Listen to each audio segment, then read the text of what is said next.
EVO.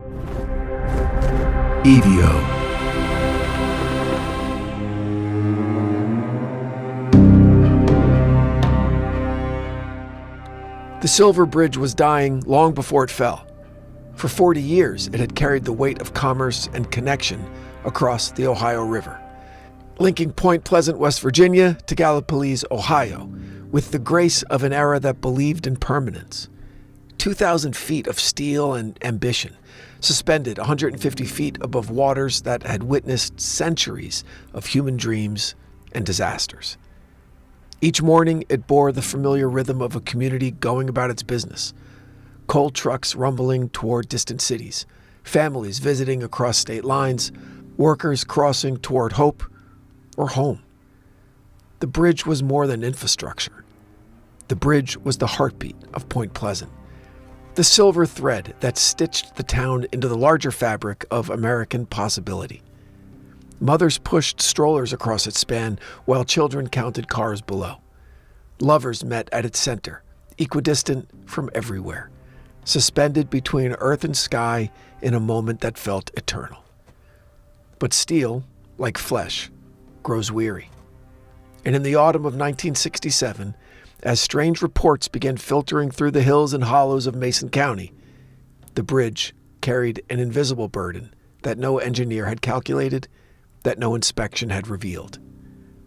A single eye-bar, forged decades earlier in a Pittsburgh foundry, had developed a hairline crack. 2.5 inches of microscopic failure in a structure that demanded perfection. The people of Point Pleasant, they didn't know about the eye-bar. They couldn't see the stress fractures spiderwebbing through metal that had grown brittle with age and responsibility. What they could see in growing numbers was something far more impossible. Something with wings. Something with eyes like burning coals. Something that had watched them from the darkness beyond the bridge's lights, as if it were waiting for the precise moment when 40 years of faith in permanence would crumble into the black waters below. This is the story of the 13 months that changed Point Pleasant forever. The story of how a community's worst fears took shape in the shadows, and how the line between supernatural terror and human tragedy became as fragile as steel under pressure. And by the time you understand what the Mothman really was, you'll realize that the most terrifying question was never whether it existed, but whether it was trying to warn us or simply waiting for us to fall. Welcome back to The Devil Within.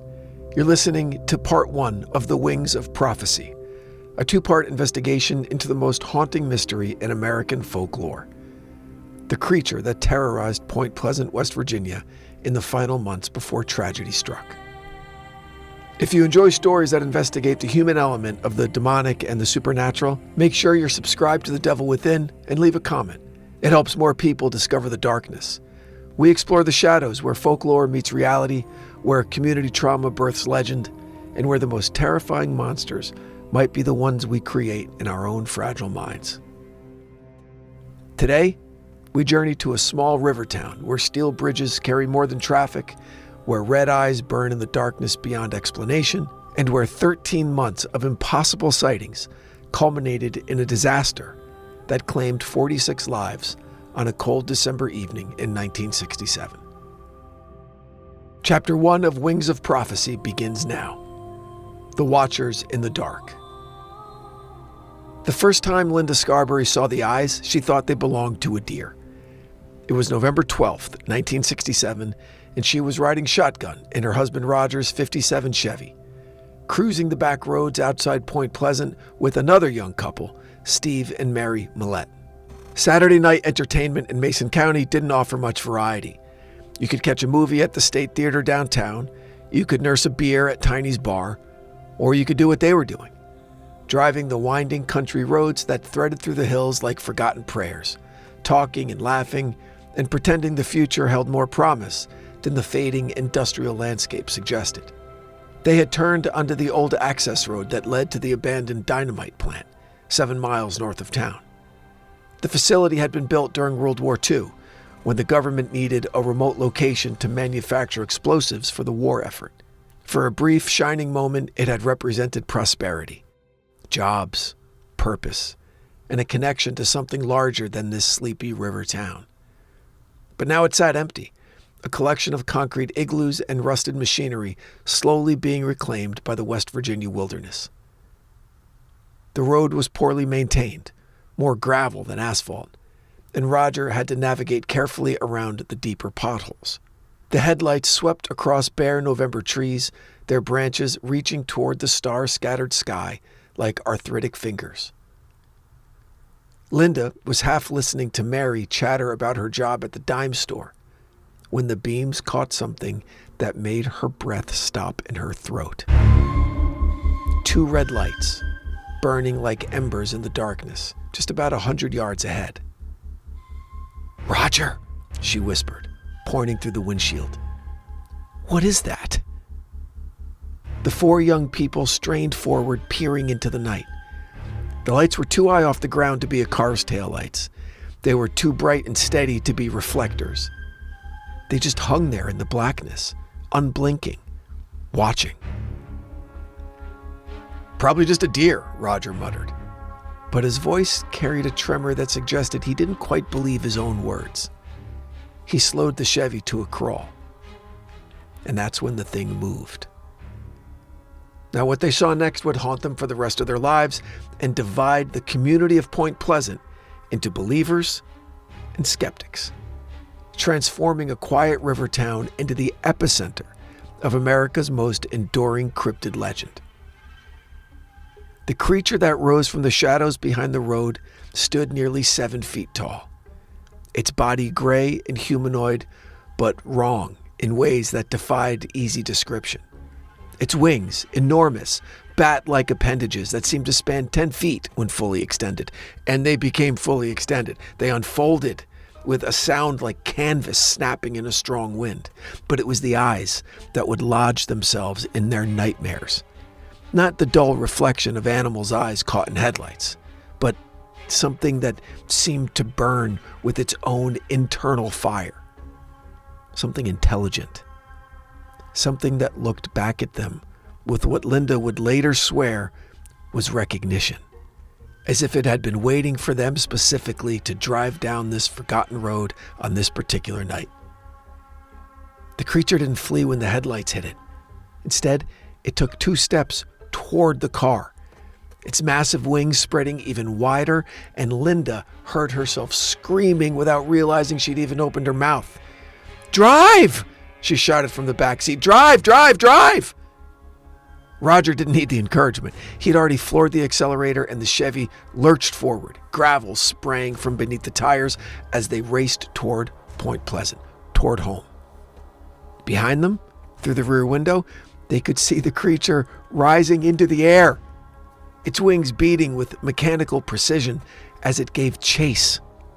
What happened next would transform 4 young people enjoying a Saturday night drive into the first witnesses of something that would consume their entire community, would challenge their own understanding of reality, and ultimately prove to be connected to a tragedy that none of them could imagine. You see, the thing followed them all the way to the city limits, keeping pace with the Chevy at nearly 100 miles an hour, its red eyes burning holes in the darkness just above their car. Chapter 2. The Reckoning of Deputy Halstead. Deputy Millard Halstead had been patrolling Mason County's back roads for 8 years, and he prided himself on knowing the difference between fact and fiction, between what people saw and what they thought they saw. So, when Roger Scarberry's Chevy came screaming into town at nearly midnight, tires smoking as it slid to a stop outside the Mason County Courthouse, Halstead's first instinct was to reach for his breathalyzer. 4 young people tumbled out of the car, all talking at once, their faces pale as winter moonlight, hands shaking as they gestured wildly towards the darkness that they'd fled. Linda Scarberry was crying. Mary Millette kept repeating, "It followed us! It followed us!" like a broken record. And the men weren't much more coherent. "Deputy, you've got to believe us," Roger said, his voice cracking with exhaustion and terror. "There's something out there by the dynamite plant. Something that ain't natural." Now, Halstead had heard stories before. Mountain folk were prone to tales of strange creatures in the woods, especially after a couple drinks, if you know what I mean. But these four were stone sober, and there was something in their eyes that gave him pause. Terror, yes, but not the wild-eyed delirium of intoxication or drugs.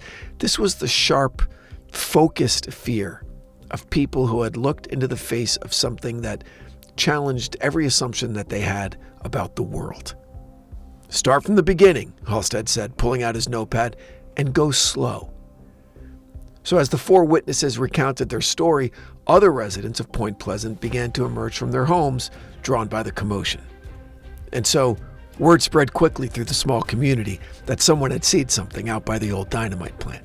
And by 1 a.m., a crowd of nearly 24 people had gathered outside the courthouse, their voices creating a low murmur of speculation and, nervous laughter. Among them was Newell Partridge, a local barber whose television had been acting up all evening, filled with strange interference that made the picture roll and dance. His German shepherd, Bandit, had been restless too, pacing the house, whining at the windows as if he sensed something wrong in the night air. When Partridge heard the Scarberry story, a cold recognition settled in his stomach. "I seen them eyes too," he said quietly, stepping forward from the crowd. 2 nights ago, Bandit was raising hell in the yard, so I went out to see with a flashlight what was bothering him. I shined that light up toward the hay barn, and there they were. 2 red circles, bright as car reflectors, watching me from the shadows. The crowd fell silent. If Newell Partridge said he'd seen something, the people listened. He was a steady man.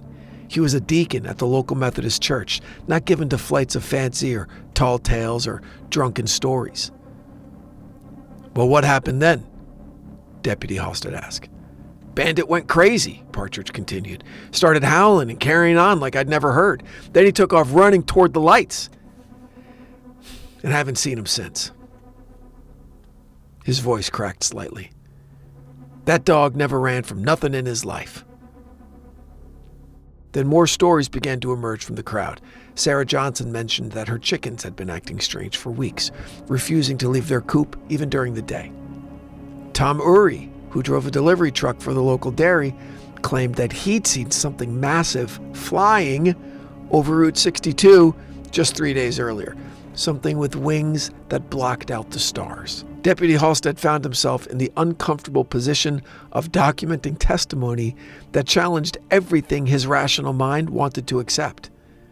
But these were his neighbors, people he'd known and served for years, salt-of-the-earth folks who worked hard, raised their families in peace, attended church on Sundays. If they said they'd seen something, maybe, just maybe they had. As the crowd began to disperse in the early morning hours, Linda Scarberry approached the deputy one last time. Her tears had dried, but her face remained etched with the memory of those burning eyes. "Deputy Halstead," she said quietly, "I know how this sounds. I know what people are going to think, but that thing out there, it wasn't just looking at us. It was studying us like it was learning something, like it was waiting for something to happen." Halstead nodded grimly and closed his notepad. He had a feeling that this was just the beginning. What none of them knew as they finally headed home to restless sleep and troubled dreams was that 400 miles away, a reporter named Mary Heyer was already packing her bags for Point Pleasant. The story was about to get much bigger and much stranger. And in the pre-dawn darkness behind the dynamite plant, something with wings settled onto a dead oak tree, folded its massive appendages against its gray body, and continued its patient vigil over the sleeping town. Chapter 3. The Gospel According to Mary Heyer. Mary Heyer had covered small-town stories for the Athens Messenger for nearly 20 years, and she possessed the journalist's most valuable asset, an instinct for when something ordinary was about to become extraordinary. The phone call from her editor came at 6 a.m. on November 16th, 4 days after the Scarberry encounter. "There's something happening down in Point Pleasant," he said without preamble. "Bunch of locals claiming they've seen some kind of giant bird creature. Probably nothing, but the Charleston Gazette is sending someone, so we better get down there first." Mary had driven through Point Pleasant countless times on her way to other assignments. It's a small river town of about 5,000 souls, the kind of place where everyone knew everyone else's business, and really nothing much happened beyond high school football games, maybe some church socials. But as her car crossed the Silver Bridge that gray November morning, she sensed something different in the air. There was a tension, something like the moment before a thunderstorm breaks. So she checked into the Low Hotel on Main Street and immediately began working her sources. Small-town journalism was all about relationships, and Mary had cultivated them carefully over the years. So within hours, she had appointments lined up with the Scarberry couples, Deputy Halstead, as well as a growing list of residents who claimed to have experienced something unexplainable in the recent weeks. What she discovered challenged every assumption she'd made about the assignment. The witnesses weren't attention seekers or publicity hounds. Roger Scarberry worked the night shift at the local chemical plant and had never spoken to a reporter in his life. Linda was a quiet young wife who seemed genuinely traumatized by what she'd experienced. When Mary interviewed them separately, their stories remained consistent down to the smallest details: the creature's height, the span of its wings, the hypnotic quality of those red eyes. But it was Newell Partridge who provided the most chilling testimony. The barber's missing German Shepherd had been found that morning, or what was left of it. The dog's body lay in a field 3 miles from Partridge's house, torn apart with a savagery that made the veterinarian who examined the remains visibly shaken. "I've seen animals killed by coyotes," he said, "by bears, even by dogs." This is what Dr. Robert Bradley told Mary privately.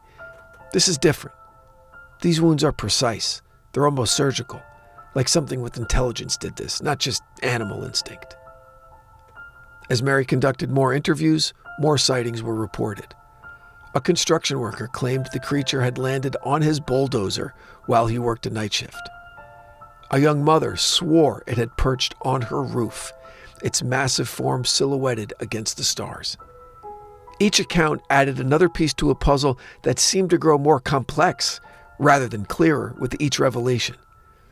But Mary's journalistic instincts detected something else beneath the surface of these encounters. A community beginning to fracture under the weight of the inexplicable. Lifelong friends were taking sides, believers versus skeptics, with a growing animosity that surprised her. Point Pleasant was dividing against itself, and the creature hadn't even been seen in 3 days. "People are scared," Deputy Halstead confided to her over coffee at the local diner, "not just of the thing itself, but of what it means.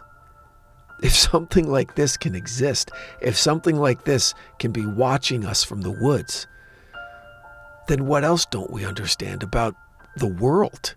What else might be out there?" Well, indeed. Mary spent her evenings at Tiny's bar, listening to the town gossip and debates that grew more heated with each round of drinks. She heard theories ranging from government experiments gone wrong to visitors from other planets, from ancient Native American curses to elaborate hoaxes designed to bring tourist dollars to a struggling community. What struck her most was how the sightings had awakened something primal in these people. A recognition that for all their electric lights and modern conveniences, they were still vulnerable creatures living at the mercy of forces beyond their comprehension. The creature with the burning eyes had reminded them that darkness still held mysteries, and that mystery could be terrifying. On her final night in Point Pleasant, Mary sat in her hotel room typing up her story for the Athens Messenger. Outside her window, the Silver Bridge gleamed in the moonlight. carrying its steady stream of evening traffic between Ohio and West Virginia. She paused in her writing to watch the familiar rhythm. Headlights approaching, crossing, and disappearing into the night. There was something comforting about the bridge's permanence, its reliable presence spanning the dark waters below. In a week of impossible stories and unexplained phenomena, it represented the solid, dependable world that she thought she understood. What Mary Heyer couldn't know, as she filed her story that would introduce the Mothman to the world, was that she was documenting the final chapter of Point Pleasant's innocence. The creature with the burning eyes wasn't just a harbinger of personal terror. It was a herald of collective tragedy. And the bridge that seemed so permanent, so reassuring in the moonlight outside her window, was already dying from the inside out, its steel heart consumed by a flaw too small to see, but large enough to destroy everything she was watching. 13 months later, on a cold December evening when Christmas lights twinkled in windows throughout Point Pleasant, that same bridge would collapse into the black waters of the Ohio River in less than 60 seconds. 46 people would die. And in the aftermath of that tragedy, the survivors would ask themselves a question that haunts the town to this day. Was the Mothman trying to warn them? Or was it simply counting down to something it had always known was coming? Next time on part 2 of Wings of Prophecy, the final sightings, the bridge collapse, and the terrible possibility that some prophecies aren't meant to be understood, only endured. Thanks for listening to The Devil Within. We're an EVO production recorded live at Bel Air Studios in Los Angeles, California. For The Devil Within, I'm your writer and host, Brandon Morgan. We'll see you next week. And until then, stay safe out there.